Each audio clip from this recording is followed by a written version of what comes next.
Ika-6 na kabanata. Nangyari nga nang dumaraan siya sa mga triguhan ng isang Sabat, ay kumitil ng mga uhay ang mga alagad niya, at kinakain pagkaligis sa kanilang mga kamay. Datapwat sinabi ng ilan sa mga Fariseo, "Bakit ginagawa ninyo ang di matuwid gawin sa araw ng Sabat?"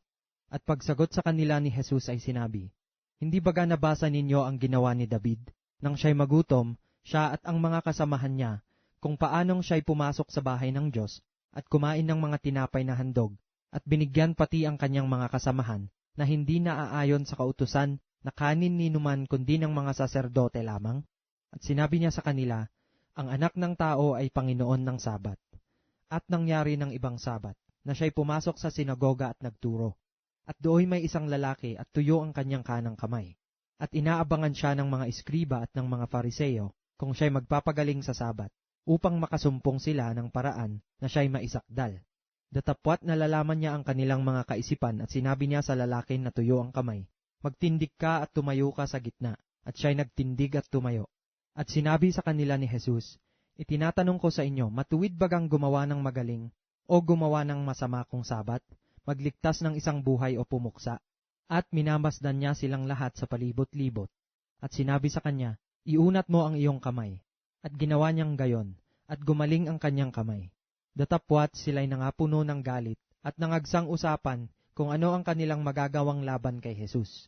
At nangyari ng mga araw na ito na siya'y napasa bundok upang manalangin. At sa buong magdamag ay nanatili siya sa pananalangin sa Diyos.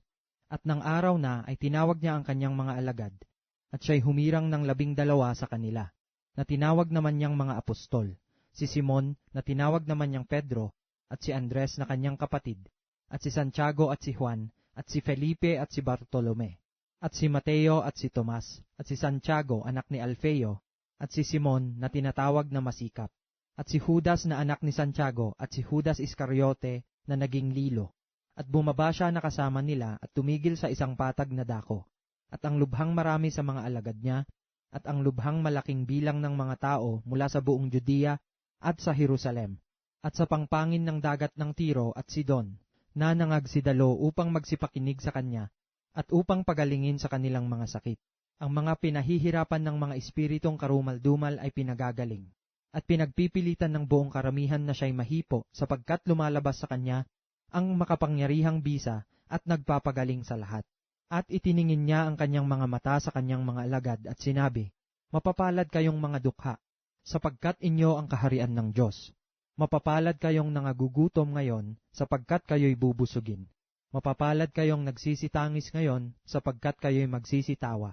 Mapapalad kayo kung kayo'y kapuutan ng mga tao, at kung kayo'y ihiwalay nila, at kayo'y alimurahin, at itakwil ang inyong pangalan na tila masasama, dahil sa anak ng tao.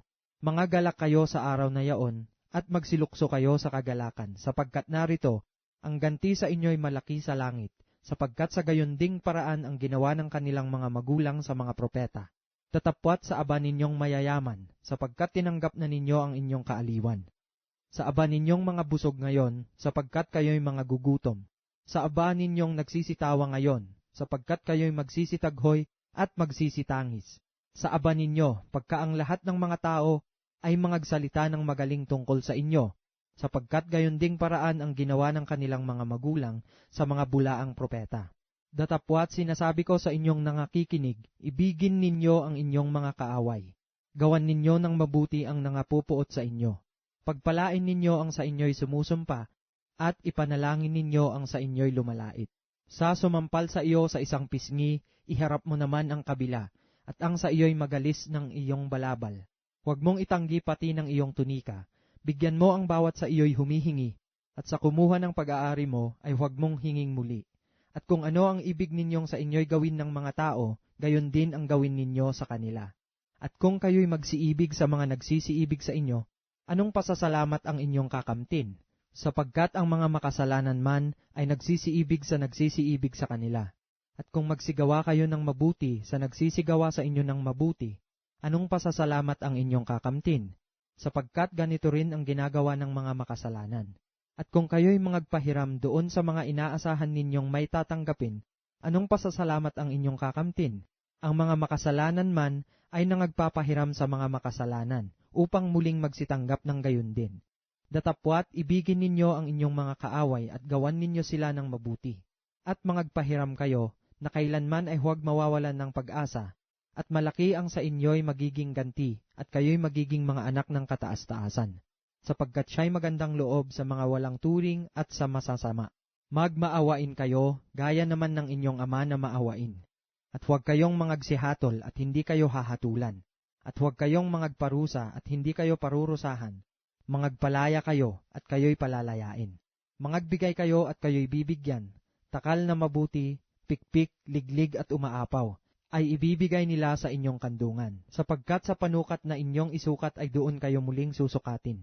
At sinabi naman niya sa kanila ang isang talinghaga, mangyayari bagang umakay ang bulag sa bulag? Di baga sila mga bubulit kapwa sa hukay? Higit-higit ang alagad sa kanyang guro, datapwat ang bawat isa, pagka naging sakdal ay nagiging katulad ng kanyang guro. At bakit mo tinitingnan ang puwing na nasa mata ng iyong kapatid, datapwat hindi mo pinupuna ang tahilan na nasa iyong sariling mata?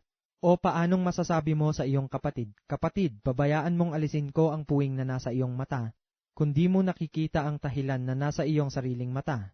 Ikaw na mapagpaimbabaw, alisin mo muna ang tahilan na nasa iyong sariling mata, kung magkagayoy makikita mong malinaw ang pag-aalis ng puwing na nasa mata ng iyong kapatid. Sapagkat walang mabuting punong kahoy na nagbubunga ng masama, at wala rin namang masamang punong kahoy na nagbubunga ng mabuti, sapagkat bawat punong kahoy ay nakikilala sa kanyang sariling bunga. Sapagkat ang mga tao ay di nangakapuputi ng mga igos sa mga dawag, at di nangakapuputi ng ubas sa mga tinikan. Ang mabuting tao ay kumukuha ng kagalingan sa mabubuting kayamanan ng kanyang puso, at ang masamang tao ay kumukuha ng kasamaan sa masamang kayamanan, sapagkat sa kasaganaan ng puso ay nagsasalita ang kanyang bibig. At bakit tinatawag ninyo ako Panginoon, Panginoon, at di ninyo ginagawa ang mga bagay na aking sinasabi? Ang bawat lumalapit sa akin at pinakikinggan ang aking mga salita at ginagawa, ituturo ko sa inyo kung sino ang katulad. Siya'y tulad sa isang taong nagtatayo ng bahay na humukay at pinakalalim at inilagay ang patibayan sa bato, at nang dumating ang isang baha, ay hinampas ng agos ang bahay na yaon at hindi nakilos sapagkat natitirik na mabuti. Datapwat ang dumirinig at hindi ginagawa ay tulad sa isang tao na nagtayo ng bahay sa lupa na walang patibayan. Laban sa yaon ay hinampas ng agos at pagdakay nagiba, at malaki ang naging kasiraan ng bahay na yaon.